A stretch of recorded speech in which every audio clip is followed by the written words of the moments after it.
नमस्कार दोस्तों। भारत का इतिहास कई महान साम्राज्यों से भरा हुआ है, लेकिन उनमें से एक ऐसा साम्राज्य था जिसने न केवल राजनीति बल्कि कला, संस्कृति और वास्तुकला पर भी गहरा प्रभाव छोड़ा। मुगल साम्राज्य। ये साम्राज्य 16वीं शताब्दी से लेकर 19वीं शताब्दी तक फैला रहा और इस दौरान भारत ने कई उतार चढ़ाव देखे। मुगलों ने भव्य इमारतें बनाई, नई प्रशासनिक व्यवस्था दी और भारतीय संस्कृति में फारसी और मध्य एशियाई प्रभाव को जोड़ा। आज की इस वीडियो में हम विस्तार से जानेंगे मुगल साम्राज्य की शुरुआत कैसे हुई, किन शासकों ने इसे महान बनाया और आखिर कैसे इसका पतन हुआ। बाबर। शुरुआत एक योद्धा की। मुगल साम्राज्य की नींव रखी थी जहीरुद्दीन मोहम्मद बाबर ने। अगर आपको इतिहास और ऐसी रोचक कहानियां पसंद हैं, तो वीडियो को लाइक करें और चैनल को जरूर सब्सक्राइब करें, क्योंकि आगे आने वाला है मुगल साम्राज्य का सबसे दिलचस्प हिस्सा। बाबर का जन्म 1483 में फरगाना, जो आज के उज्बेकिस्तान में है, वहां हुआ था। वो तैमूर और चंगेज खान जैसे महान विजेताओं का वंशज था।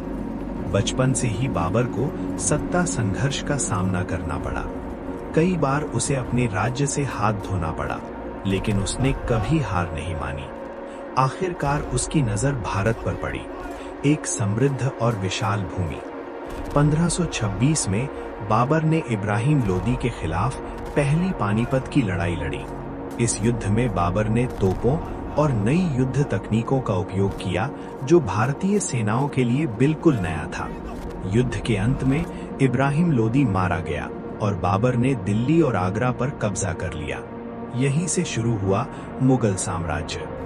हुमायूं। संघर्ष और वापसी।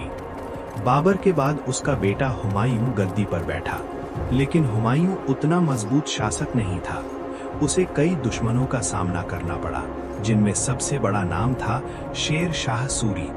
1540 में शेर शाह सूरी ने हुमायूं को हराकर भारत से बाहर निकाल दिया। हुमायूं को लगभग 15 साल तक निर्वासन में रहना पड़ा।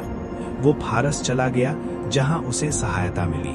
काफी संघर्ष के बाद उसने 1555 में फिर से दिल्ली पर कब्जा कर लिया, लेकिन दुर्भाग्यवश अगले ही साल सीढ़ियों से गिरकर उसकी मृत्यु हो गई। अकबर महान। स्वर्ण युग की शुरुआत। हुमायूं के बाद उसका बेटा अकबर गद्दी पर बैठा और यहीं से मुगल साम्राज्य का असली स्वर्ण युग शुरू हुआ। अकबर केवल 13 साल का था जब वो सम्राट बना, इसलिए शुरुआत में उसके संरक्षक बैरम खान ने शासन संभाला। अकबर ने धीरे धीरे खुद सत्ता संभाली और एक महान शासक बनकर उभरा। उसने अपने साम्राज्य का विस्तार किया और लगभग पूरे उत्तर भारत को अपने अधीन कर लिया। लेकिन अकबर की सबसे बड़ी खासियत थी उसकी धार्मिक सहिष्णुता। उसने सभी धर्मों का सम्मान किया और हिंदू मुस्लिम एकता को बढ़ावा दिया। जजिया कर समाप्त किया, राजपूतों से वैवाहिक संबंध बनाए, प्रशासन में हिंदुओं को उच्च पद दिए। उसने एक नया धर्म भी शुरू किया, दीन ए इलाही, जिसका उद्देश्य सभी धर्मों को एक साथ लाना था। अकबर के दरबार में नवरत्न थे, जिनमें बीरबल, तानसेन और टोडरमल जैसे महान लोग शामिल थे। जहांगीर। कला और न्याय।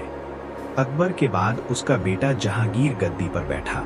जहांगीर को कला, चित्रकला और प्रकृति से बहुत प्रेम था। उसके समय में मुगल चित्रकला ने नई ऊंचाइयां छुई। उसने न्याय के लिए एक विशेष व्यवस्था बनाई, जिसे जंजीर ए इंसाफ कहा जाता था। उसकी पत्नी नूरजहां बहुत प्रभावशाली थी और कई बार शासन में महत्वपूर्ण निर्णय भी लेती थी। शाहजहां। भव्यता और प्रेम की निशानी। जहांगीर के बाद आया शाहजहां, जिसके शासनकाल को वास्तुकला का स्वर्ण युग कहा जाता है। शाहजहां ने कई भव्य इमारतें बनवाई, लेकिन सबसे प्रसिद्ध है ताजमहल। ताजमहल उसने अपनी प्रिय पत्नी मुमताज महल की याद में बनवाया, जो आज भी प्रेम का प्रतीक माना जाता है। इसके अलावा उसने दिल्ली में लाल किला और जामा मस्जिद का निर्माण भी करवाया। औरंगजेब। विस्तार और विवाद। शाहजहां के बाद उसका बेटा औरंगजेब गद्दी पर बैठा। वो एक कुशल योद्धा और प्रशासक था, लेकिन उसकी नीतियां काफी कठोर थीं। उसने साम्राज्य को दक्षिण भारत तक फैला दिया, जिससे मुगल साम्राज्य अपने सबसे बड़े आकार में पहुंच गया। लेकिन उसकी धार्मिक नीतियों और कठोर शासन के कारण कई विद्रोह शुरू हो गए। मराठा, सिख और राजपूतों के साथ संघर्ष बढ़ता गया, जिससे साम्राज्य कमजोर होने लगा। पतन की शुरुआत। औरंगजेब की मृत्यु के बाद मुगल साम्राज्य तेजी से कमजोर होने लगा। उत्तराधिकार के लिए संघर्ष शुरू हो गए और प्रांतीय शासक स्वतंत्र होने लगे। इसी समय यूरोपीय शक्तियां, खासकर अंग्रेज, भारत में अपना प्रभाव बढ़ाने लगी। अंत। बहादुर शाह जफर। मुगल साम्राज्य का अंतिम शासक था बहादुर शाह जफर। 1857 के विद्रोह में उसने प्रतीकात्मक नेतृत्व किया, लेकिन अंग्रेजों ने इस विद्रोह को कुचल दिया। उसे गिरफ्तार कर रंगून भेज दिया गया और वहीं उसकी मृत्यु हो गई। तो दोस्तों, मुगल साम्राज्य केवल एक शासन नहीं था, बल्कि एक ऐसा युग था जिसने भारत की संस्कृति, कला और इतिहास को गहराई से प्रभावित किया। आज भी इसकी छाप हमें ताजमहल, लाल किले और कई ऐतिहासिक धरोहरों में देखने को मिलती है। अगर आपको ये वीडियो पसंद आई हो तो लाइक करें, शेयर करें और चैनल को सब्सक्राइब जरूर करें। ऐसी ही और ऐतिहासिक कहानियों के लिए जुड़े रहें।